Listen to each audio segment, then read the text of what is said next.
Les autorités nigériennes viennent d'envoyer balader pour la énième fois l'entreprise française Orano avec la France, littéralement après des accusations de vol en bande organisée. Alors, il y a des trucs que vous ne comprenez certainement pas dans ce bras de fer qu'Orano a engagé depuis les événements du 26 juillet 2023 et je vais vous expliquer comment et pourquoi. Déjà, il faut savoir qu'après le coup d'État en juillet 2023, eh bien, Orano a décidé unilatéralement d'arrêter les activités sur la mine de la Somaïa, c'est dans le nord du pays. Alors, suite à cela, les autorités ont aussi découvert qu'en réalité, Orano n'était pas très honnête dans sa façon de gérer cette mine.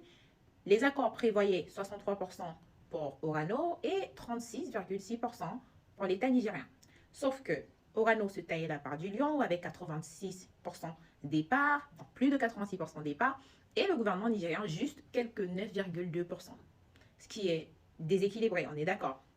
Alors, à partir de là, l'État nigérien a envoyé une mise en demeure avec un délai de 6 mois à Orano et des charges à payer étant donné que désormais l'entreprise devait au Niger.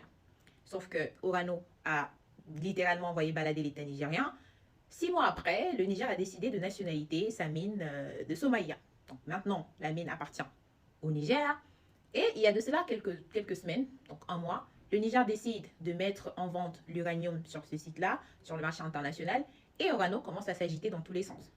Ils engagent une procédure d'arbitrage contre le Niger. Déjà, il faut savoir qu'en septembre, ils ont obtenu une décision en leur faveur. Le tribunal arbitral du CIRDI a prévenu ou a interdit au Niger de ne pas vendre l'uranium sur le site d'Arlit. Après, on va parler des instances judiciaires qui sont biaisées, et ça, je suis sûre que vous comprenez. Mais après cela, eh bien, le Niger, après avoir mis son uranium en vente, ils ont engagé une enquête pour vol en bande organisée. Mais le problème, c'est que la Somaïa n'appartient plus à Orano, ça appartient désormais à l'État nigérien, et donc je ne peux pas mettre en vente mon uranium, et vous venez me dire que j'ai volé mon uranium. Là, il y a clairement un problème.